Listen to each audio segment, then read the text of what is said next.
दोस्तों, अगर आप भी वनिंदु हसरंगा को बेहतरीन खिलाड़ी मानते हैं तो हमारी इस वीडियो को लाइक जरूर कीजिएगा।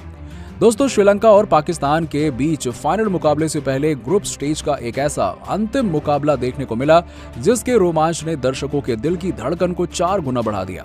तो वहीं इस मुकाबले में वनिंदु हसरंगा ने एक ऐसा कारनामा कर दिखाया जिसको आप सब कोई बड़े से बड़ा ऑलराउंडर भी नहीं कर पाया। बताएंगे वनिंदु हसरंगा के कारनामे के साथ साथ इस रोमांचक मुकाबले की पूरी रोंगटे खड़े कर देने वाली हाईलाइट। तो जानने के लिए पूरा वीडियो एंड तक जरूर देखिएगा। लेकिन उससे पहले आप सभी को क्या लगता है कि वनिंदु हसरंगा, राशिद खान, हार्दिक पांड्या और रविंद्र जडेजा में कौन है बेहतर ऑलराउंडर? इस बात का जवाब हमें नीचे कमेंट बॉक्स में जरूर दीजिएगा। दोस्तों, श्रीलंका और पाकिस्तान के बीच फाइनल मुकाबले से पहले ग्रुप स्टेज के अंतिम मुकाबले में एक बार और जंग देखने को मिली। जी हां, जहां दुबई के स्टेडियम पर खेले गए इस मुकाबले में दोनों टीमें 2-2 बदलाव के साथ नए प्रयोग करने के लिए मैदान पर उतरी। जहां श्रीलंका के कप्तान और बर्थडे बॉय दाशुन सनाका ने टॉस जीतकर पहले गेंदबाजी करने का फैसला किया और बर्थडे बॉय और कप्तान दाशुन सनाका ने अपने जन्मदिन का तोहफा जीत के साथ दिया। जहां श्रीलंका की टीम ने पहले गेंदबाजी करते हुए पाकिस्तान की टीम के खिलाफ तहलका मचाते हुए पाकिस्तान की टीम को 19.1 ओवर में महज 121 रन के स्कोर पर ऑल आउट कर दिया। और जहां सबसे पहले पारी की शुरुआत कप्तान बाबर आजम और मोहम्मद रिजवान ने करी और जिस पर पाकिस्तान की नींव टिकी रहती है। लेकिन दोनों बल्लेबाजों ने शुरुआत तो शानदार करी, लेकिन इस शुरुआत को वो ज्यादा देर तक चला नहीं पाए। 28 रन के स्कोर पर पाकिस्तान को पहला झटका मोहम्मद रिजवान के रूप में लगा, जो इस एशिया कप के सबसे बेहतरीन बल्लेबाज हैं पाकिस्तान के। और वो चौथे ओवर में डेब्यू मैन प्रमोद की गेंद पर विकेटकीपर के हाथों 14 गेंदों पर 14 रन बनाकर कैच आउट हो गए। लेकिन इसके बाद बल्लेबाजी करने फकर जमान आए, लेकिन वो भी ज्यादा देर तक टिक नहीं पाए और 10वें ओवर में करुणा रत्ने की गेंद पर 18 गेंदों का सामना करते हुए एक छक्के की मदद से महज 13 रन की पारी खेलकर वनिंदु हसरंगा के हाथों कैच आउट हो गए। लेकिन इसके बाद बल्लेबाजी करने अहमद आए, परंतु श्रीलंका की तरफ से वनिंदु हसरंगा ने अगले ही ओवर में सबसे बड़ा विकेट कप्तान बाबर आजम का 29 गेंदों पर 2 चौकों की मदद से 30 रन बनाने के बाद क्लीन बोल्ड करके ले लिया। और अब बल्लेबाजी करने के लिए खुश दिल आए, परंतु अब विकेट पर विकेट लगातार गिरते चले गए और जिसमें 14वें ओवर में धनंजय डिसिल्वा ने निशंका के हाथों खुश दिल को मैच में 3 रन के स्कोर पर कैच आउट करा दिया और खुश दिल अपने साथ टीम की खुशियां भी लेकर चले गए। जहां बल्लेबाजी करने मोहम्मद नवाज आए, लेकिन अगले ही ओवर में वनिंदु हसरंगा ने तहलका मचाकर मुकाबले को श्रीलंका के पक्ष में मजबूत कर दिया। और जहां उन्होंने अहमद को 13 रन के स्कोर पर क्लीन बोल्ड कर दिया, तो वहीं बल्लेबाजी करने आए ताबड़तोड़ बल्लेबाज आसिफ अली को गोल्डन डक के रूप में क्लीन बोल्ड कर दिया।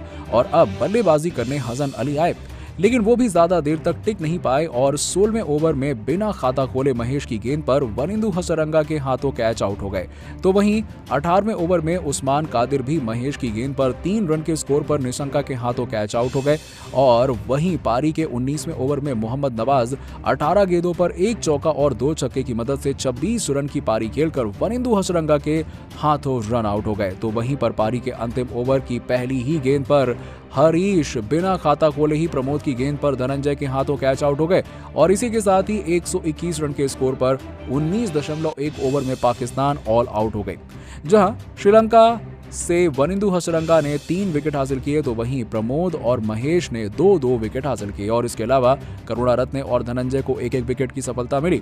लेकिन 122 रनों के लक्ष्य का पीछा करने जब श्रीलंका के सलामी बल्लेबाज कुशल मेंडिस और निशंका उतरे, तो श्रीलंका की शुरुआत भी काफी ज्यादा बेकार रही।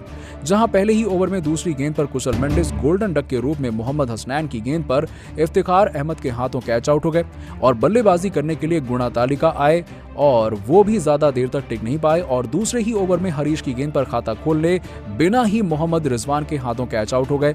लेकिन अब बल्लेबाजी करने धनंजय डिसिल्वा आए, लेकिन हरीश ने 5वें ओवर में धनंजय डिसिल्वा को 9 रन पर बाबर आजम के हाथों कैच आउट करवा दिया। और अब पारी को संभालने भानुका राजपक्षे आए और उन्होंने टीम को शानदार तरीके से संभाल कर रखा।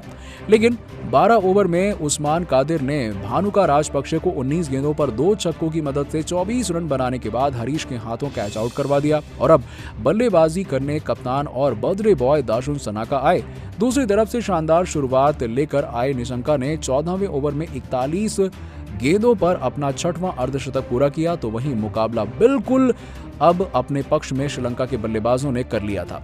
लेकिन मुकाबले में रोमांच तब आया जब 17वें ओवर में मोहम्मद नवाज ने छक्का खाने के बाद अगली ही गेंद पर ईंट का जवाब पत्थर से देते हुए बर्थडे बॉय और विरोधी कप्तान दासुन शनाका को 16वें गेंदों पर 1 चौके और 2 छक्के की मदद से 21 रन की पारी खेलने के बाद हसन अली के हाथों कैच आउट करा दिया। और अब बल्लेबाजी करने के लिए वनिंदु हसरंगा आए और वनिंदु हसरंगा ने आते ही 3 गेंदों पर 2 चौके की मदद से 10 रन की नाबाद पारी खेलकर श्रीलंका की टीम को 17वें ओवर में 5 विकेट से शानदार जीत दिलाई। तो दूसरी तरफ श्रीलंका की तरफ से सलामी बल्लेबाज निशंका 48 गेंदों पर 5 चौके और 1 छक्के की मदद से 55 रन की पारी खेलकर नाबाद रहे। तो वहीं पाकिस्तान की तरफ से मोहम्मद हसनैन और हरीश ने 2-2 विकेट हासिल किए। तो वहीं उस्मान कादिर को 1 विकेट की सफलता मिली, लेकिन इस मुकाबले में पाकिस्तान की टीम को 5 विकेट से हार का सामना करना पड़ा और इस मुकाबले में जीत के हीरो और man of the match Wanindu Hasaranga रहे, जिन्होंने 2 कैच, 1 रन आउट और 3 विकेट और 10 रन की 335 के स्ट्राइक रेट के साथ पारी खेली। और अब फाइनल मुकाबला श्रीलंका और पाकिस्तान के बीच में होगा, जहां श्रीलंका 6वीं बार तो वहीं पाकिस्तान 3री बार खिताब जीतने के लिए फाइनल में मुकाबले में भिड़ेंगे और दुबई के स्टेडियम पर यह मुकाबला 11 सितंबर को होगा। तो दोस्तों, आपको क्या लगता है कि पाकिस्तान और श्रीलंका के बीच फाइनल जंग में कौन सी टीम विजयी रहेगी? इस बात का जवाब हमें नीचे कमेंट सेक्शन में जरूर दीजिएगा और ऐसी ही खबरों के लिए सब्सक्राइब कीजिए हमारे यूट्यूब चैनल को। धन्यवाद।